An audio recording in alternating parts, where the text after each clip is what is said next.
Stop me, 'cause I'm having a good time, having a good time. I'm a shooting star leaping through the sky like a tiger, defying the laws of gravity.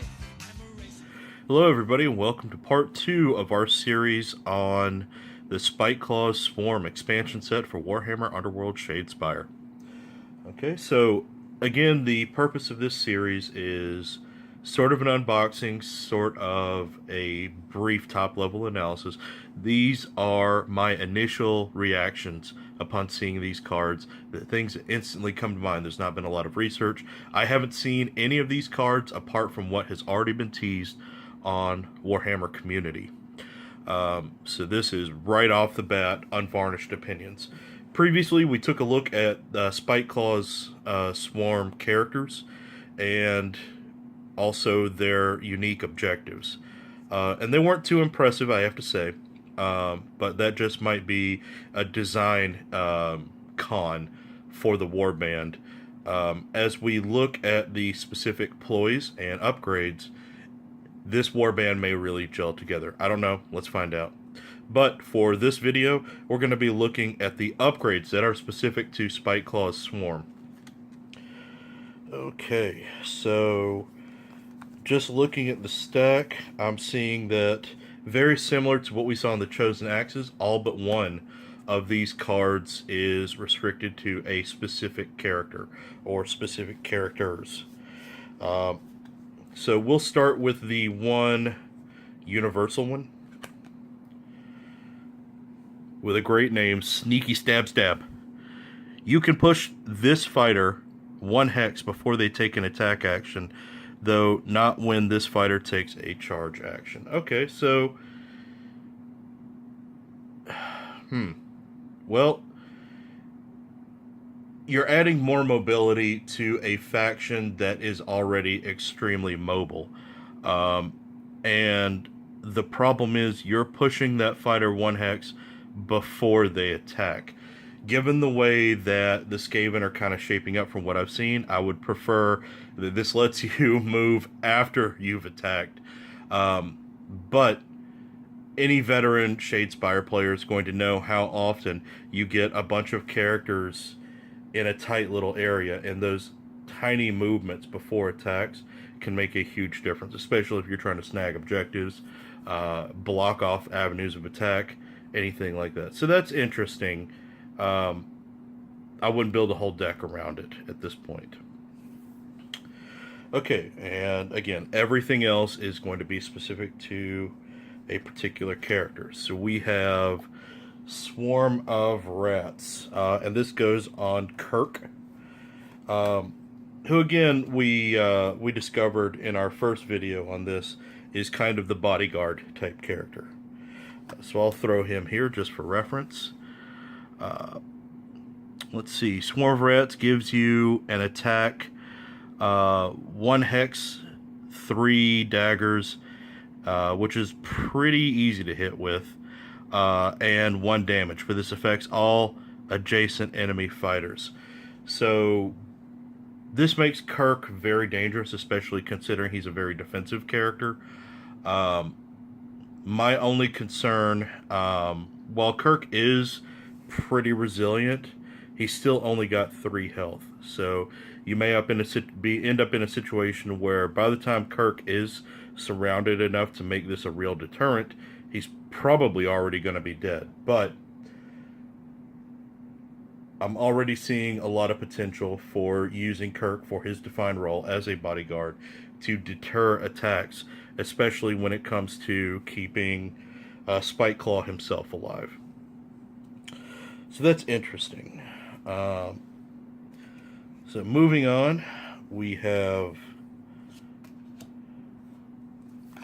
Throwing Stars, and this is specific to one of your chaff units, specifically Lurking Skaven. I'll go ahead and pull him out. It definitely seems like they're building him up as kind of a ninja type character, which those of us who have been playing Warhammer for some time will probably have all sorts of great feels from a Clan Eshin type character. Let's see, this gives him a ranged attack, of 3 hexes, 3 daggers, and 1 damage. Okay, so we have to keep this in mind. We also have that specific Spiteclaw Swarm objective that rewards you for killing something at range. Sure, 1 damage is not a lot, but the fact that you can do that from a considerable distance, relatively speaking, in Shadespire, that's nice. However, unless you know you're going to get a kill with that 1 damage, you're spending one of your precious 12 activations on a single damage. And on top of that, you're putting an upgrade on a chaff unit.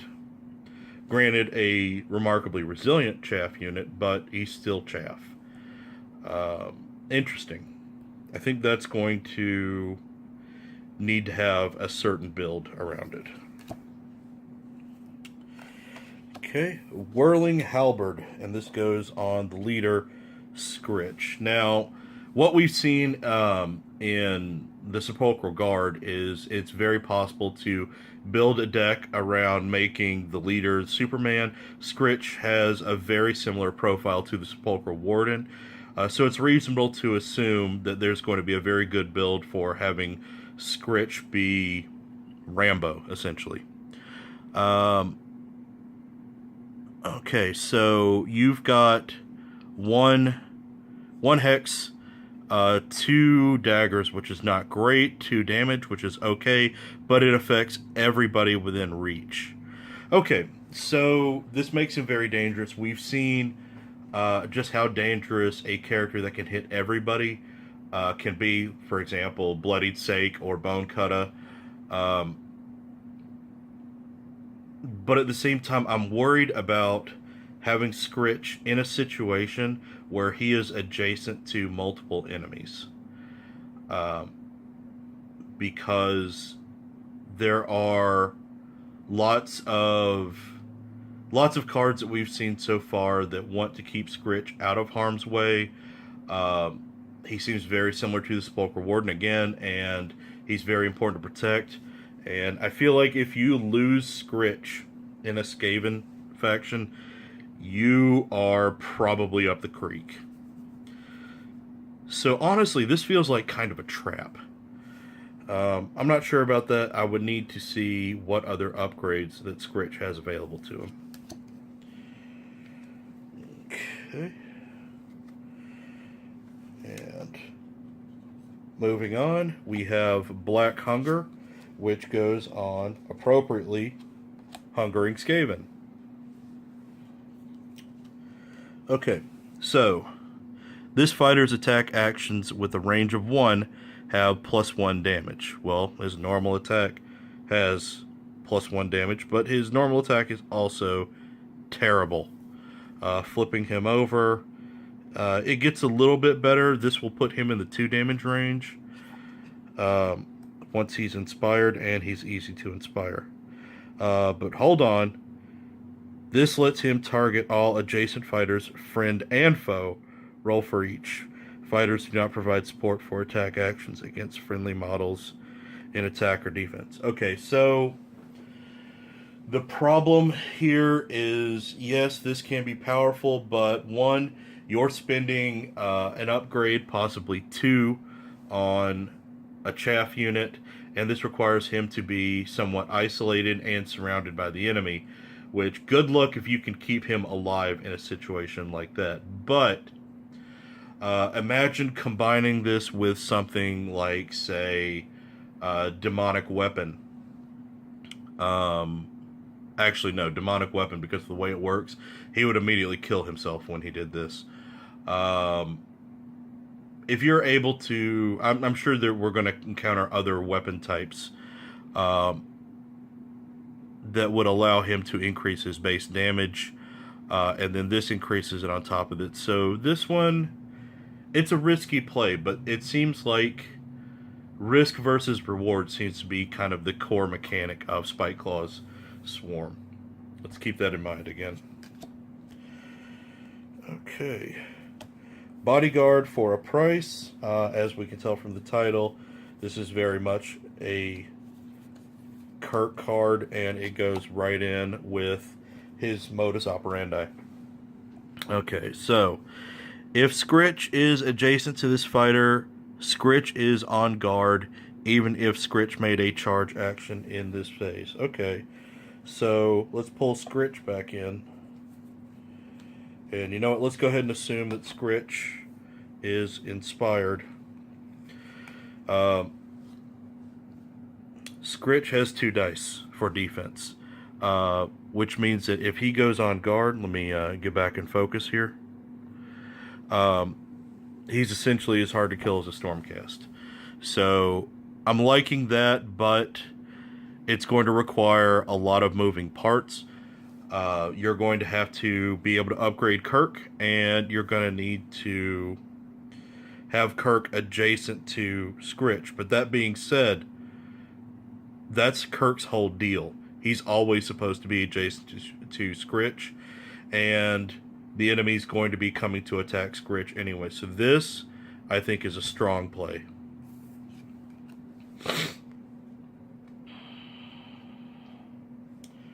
Okay, expendable. This is restricted to the Chaff Skaven, Lurking Skaven, Hungry Skaven, and Festering Skaven. Reaction during an attack action that will cause any damage to this fighter. You can remove them from the battlefield and deal 1 damage to their attacker. It's interesting. It's a lot more of this chip damage meta that I'm seeing develop in these 2 expansions. Chosen Axes and Spiteclaw Swarm. It definitely kind of goes in with some of the earlier cards that I've kind of disapproved of because they're based around willingly losing your guys. You're still giving away a glory point.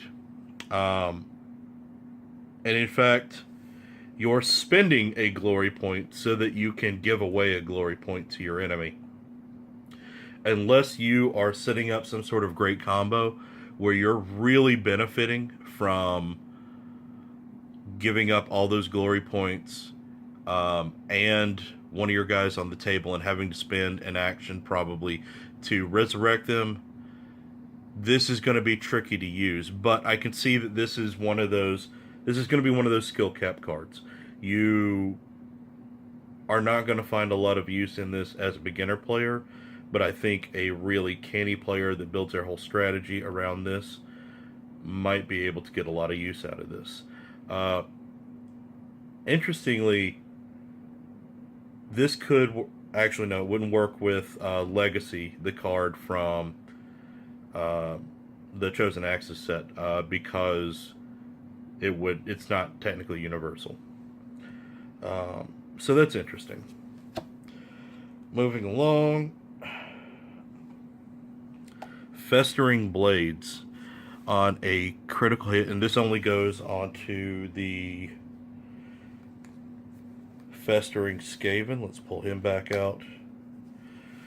Okay, so on a critical hit, this fighter's attack actions with a range of 1 or 2 have +2 damage.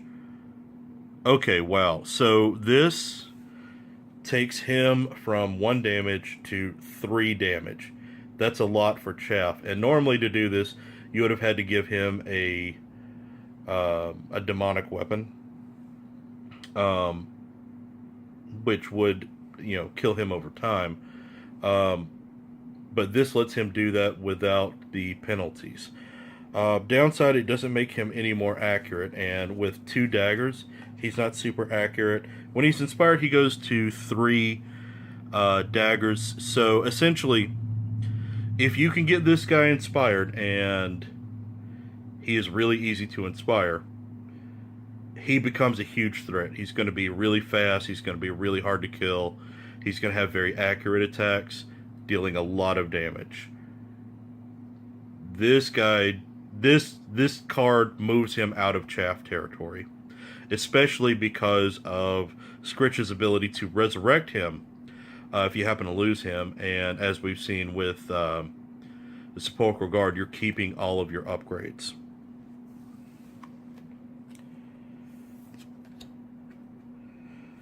Alright, Flea, which very carefully goes on Scritch. Action. Okay, so you have to spend an action on it. I'm already turned off. This fighter and one adjacent friendly fighter, so Kirk, can make a move action. Both fighters must end their move action away from all enemy fighters. Again, I'm seeing more that kind of sets the Skaven up as a keep away faction. So this goes right in line with that. I mean, I could see it being very characterful with setting up a situation in which you convince your opponent to charge your whole group, get Scritch and Kirk out of there, and then leave them dealing with 3 very expendable, literally with the card expendable, chaff units. That's going to be a really interesting play. I'm already kind of seeing the first obvious style of play for Spiteclaw Swarm being this kind of tricksy, keep away, stick and move type deal.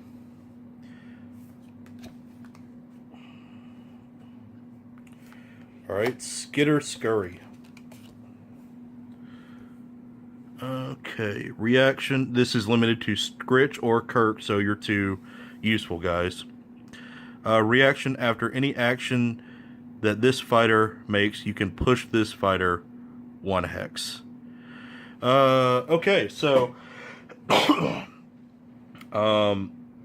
again, this is going to give them high mobility, but the fact that you can do it that often, and because these 2 characters are very rewarded by being close to another, this gives them that close-in movement. This is extremely strong. I wish I had a way to put it on both of them. That's amazing. Okay.